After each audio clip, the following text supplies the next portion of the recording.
Suppose usually कहता है 12 hours से पहले आना है, लेकिन ज़्यादा बहुत लोग 2-3 दिन बाद आते हैं। उसके बाद हम लोग खोल भी दें तो उसके बावजूद भी उनको फ्यूचर में कार्डियक अरेस्ट यानी सडन डेथ होने का रिस्क रहता है।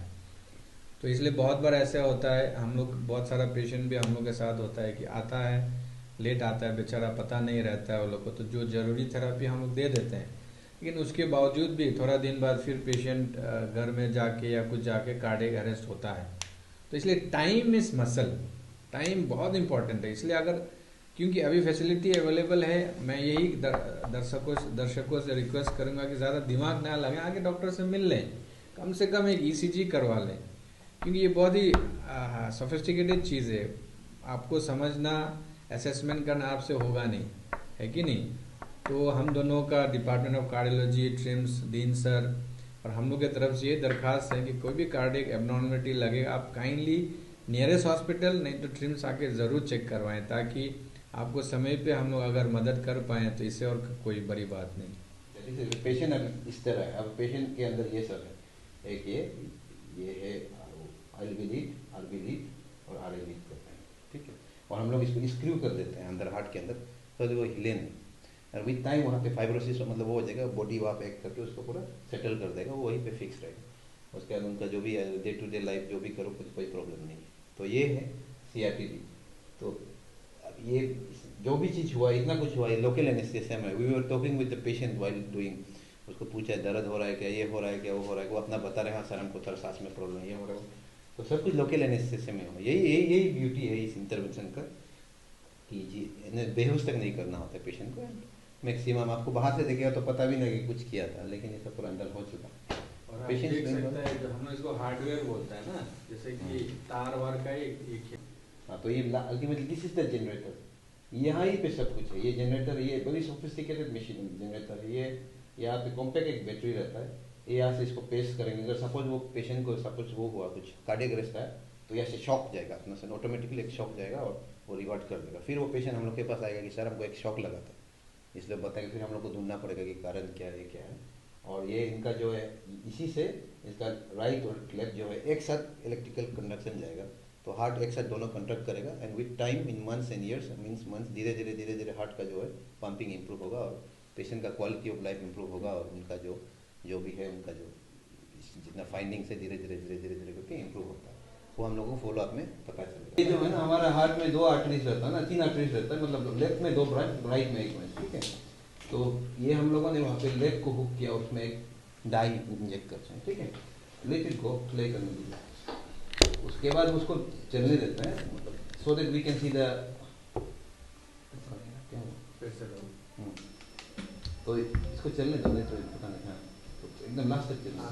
तो जो वायर जो है ना लेफ्ट में, हम लोग को जहाँ से ले जाना है, जो हम लोग का जो वायर है ऑपरेशन है, इसको हम लोग को देखना होता है, ठीक है। ये हम लोग एक वेइन, हार्ट से जो वेइन करते हैं, वेइन हमेशा आर्टरी और वेइन रहता है, तो हम लोग को इस प्रोसीजर में हम लोग को हार्ट का वेइन में जाना होता है। तो उसको देखने के लिए हम लोग को एंजियोग्राफी करना होता है। ठीक, आगे बढ़ो।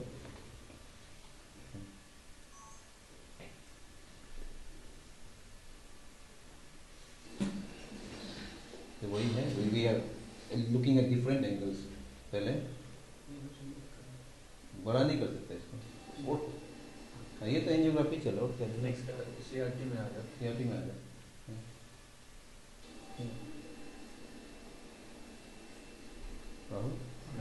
नेक्स्ट करो। ये 4 और 5 में आ रहा है अपना, नीचे जाओ। हाँ, सो यहाँ पे आपको जो बताया था ना, यहाँ पे ना, यहाँ से हम लोग हमारा वेन जा रहा है ना, तो वापिस चला जाएगा, पोज कर दो, ठीक है। तुम 4 में ही हो। हाँ, तुम पोज करके रखो। तो ये देखते हैं हम लोग, ये रोड मैपिंग बोलते हैं, देख लेते हैं कहाँ से हम लोग को नीडल ले जाना है, ठीक है। नीडल लगवाया है ना, तो ये वेन यहाँ से जाता है, यहाँ से जाके हार्ट में जाएगा, हार्ट में ना, ठीक है। तो नेक्स्ट करो तुम,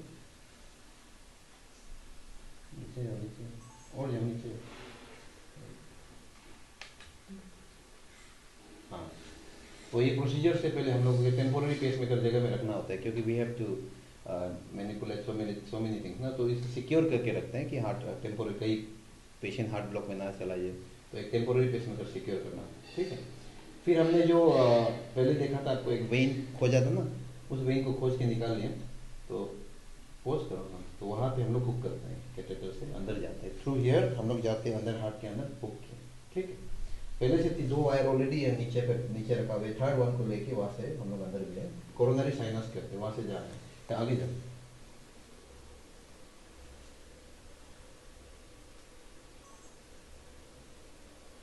उसके बाद ये वायरिंग कर रहे हैं ना, कौन सा मतलब बिकॉज वी हैव टू जैसे पता है क्रिएट सिंक्रोनी, तो राइट को तो हम लोग कर लेंगे, राइट तो पेस मेकर जैसे रहता है उसमें कोई, but left is always a problem. तो राइट और लेफ्ट को एक साथ, क्योंकि दोनों इस तरह अलग अलग पंप करते हैं, तो सिंक्रोनी क्रिएट करने के लिए लेफ्ट को भी अलग से इलेक्ट्रिकल इम्पल्स देना पड़ेगा, राइट को भी देना पड़ेगा।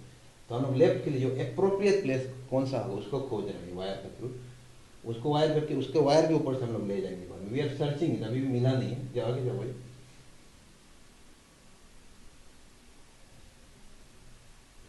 तो यहाँ मिल गया, लेफ्ट में ही मिल गया, ठीक है। लेफ्ट में हम लोग पोस्ट करो आगे, हाँ पोस्ट, ये लेफ्ट में हम लोगों ने डाल दिया है, ठीक है। उसके बाद अभी ये इसको सिक्योर करने का हम लोग राइट को करेंगे। नेक्स्ट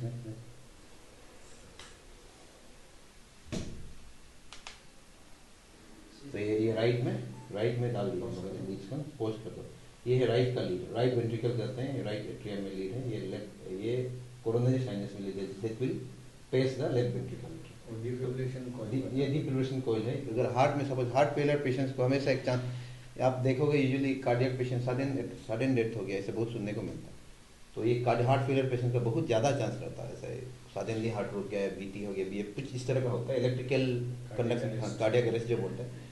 तो उसको रोकने के लिए हम लोग बॉडी के अंदर इसको हार्ट के अंदर डाल देते हैं। उनको पहला वही फॉलोअप जैसे करते हैं, फर्स्ट वीक में हम लोग, फर्स्ट मंथ में हम लोग बुलाएंगे, फिर देखेंगे उनका जो हम लोग ईसीजी में क्यूआरएस ड्यूरेशन बोलते हैं, उनका ईएफ देखेंगे, इको देखेंगे, ईसीजी करेंगे, जो जनरल चेकअप जो होता है वो कैसे रिस्पॉन्ड कर रहे हैं, उनका मेडिकेशंस में कैसे रिस्पॉन्ड कर रहा है, मेडिकेशंस में कोई बढ़ाना है क्या, कम करना है, को देखेंगे। 1 मंथ, 3 मंथ, 6 मंथ, 12 मंथ करके इस तरह फॉलोअप तो चलता ही रहेगा। And once a cardio patient आता है आपके पास, तो वो आपका दोस्त बन जाता है, क्योंकि उसको ज़िंदगी भर हम लोगों के पास आना है, ठीक है। तो फॉलोअप इसे मस्त, बिना फॉलोअप से होगा नहीं। ये नहीं कि डाल दिया जादू हो गया जाइए आप, ऐसे नहीं, वो फॉलोअप तो पार्ट ऑफ द प्लान है, वो तो हमें करना पड़ेगा। एक्चुअली वंस हार्ट फेलियर होने के बाद आपका मॉर्फोलॉजिकली अगर हार्ट नॉर्मल भी हो जाए, मॉलिकुलर लेवल में कभी नहीं होता है। इसलिए बहुत सारे पेशेंट को एक बार हार्ट फेलियर होने का लाइफ टाइम मेडिकेशन लेना पड़ता है, and we always have to motivate them. इसलिए जैसे डॉक्टर टोनी ने बोला, हम लोग उन लोगों को बुला के समझाते रहते हैं। नहीं तो टेंडेंसी होता है, आपको भी बोलेंगे 2 महीना 3 महीना, वो लोग सालों साल 30-40 साल खाता है काम ये दवाई को। तो उनको मोटिवेट करके जैसे डेली ब्रश करना है, ऐसे करके हम लोग अपना लेवल में समझाते हैं। और सीआरटीडी का सबसे अच्छा बात आप लोग ने जो पूछा, ये मोर्टेलिटी मीन्स डेथ। कोई भी दवाई, कोई भी ऑपरेशन, कोई भी इंटरवेंशन, कोई भी प्रोसीजर अगर किसी का जान को बचाता है या उसको प्रोलॉन्ग करता है, उससे कोई बड़ा चीज़ नहीं होता है। Because at the end of the time or at the end of the day we all will die, but we have to stay here as long as possible and that too with good fitness. तो quality of life में उसके कारण improvement भी आएगा। जैसे Tony ने बहुत clearly बताया कि आप खुद देखिए, हम लोग को थोड़ा सा बुखार होने से हम लोग अपना कॉमन लैंग्वेज में क्या आधा मरा हो जाता है, कुछ करने को मन नहीं करता है, थकान लगता है भाड़ में जाए दुनिया, हम ठीक हो जाए। लेकिन क्रॉनिक हार्ट फेलियर पेशेंट्स, ये लोग को हमेशा के लिए झेलना पड़ता है। इसलिए मेडिकल थेरेपी से, फिर इंटरवेंशन से अगर किसी का हेल्थ इम्प्रूव करता है because of improvement in cardiac health, तो इससे और कोई बड़ी बात नहीं। तो हम लोग डायरेक्टली आपको ये मैसेज देना चाह रहे हैं कि such facilities are available, such remedies are available and you can avail it at your doorstep right now. तो बहुत सारा चीज़ को सर्कमवेंट करता है, तो उसी के लिए आप लोग को बुलाएंगे। और जस्ट वन मोर, आपने फॉलोअप जो कहा ना, फॉलोअप बहुत इंपॉर्टेंट। क्यों पूछिए, हमारे मेडिकल साइंस में कार्डियोलॉजी वर्ल्ड में एक वर्ड रहता है रीहॉस्पिटलाइजेशन। अगर कोई हार्ट फेलियर पेशेंट, जैसे डॉक्टर इंजन ने कहा, हार्ट फेलियर पेशेंट है, वो दवाई नहीं खा के एडमिट हो गया रीस है, तो उनका हार्ट जो पहली बार जो हार्ट उससे और ख़राब रहेगा। जितना बार रीहॉस्पिटलाइज होगा वो ख़राब होता चला जाता है। तो टारगेट रहता है कि उनको दवाई ठीक से खाए, अच्छा से दवाई के साथ वो कंप्लायंट रहे।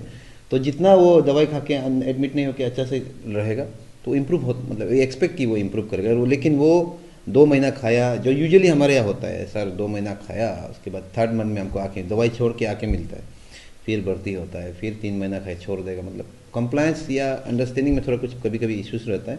तो जितना बार आप भर्ती होगे उतना आप खराब भी होगा, तो वो चीज़ को अवॉइड करना है। इसलिए दवाई रेगुलरली खाओगे, जैसे फॉलो अप में, तो हम रेगुलर टाइम में आओगे, टाइम से खाओगे, टाइम में टेस्ट करोगे, टाइम से रेगुलरली खाने से डेफिनेटली आप इम्प्रूव होगा। लेकिन your non compliance will lead to your own problem. तो सर ये आखिरी सवाल है, जैसे कि कार्डियोलॉजी डिपार्टमेंट बहुत ही ज़्यादा तरक्की कर रही है, तो sir what are the other interventions जो आप लोग के डिपार्टमेंट भी करने जा रही है?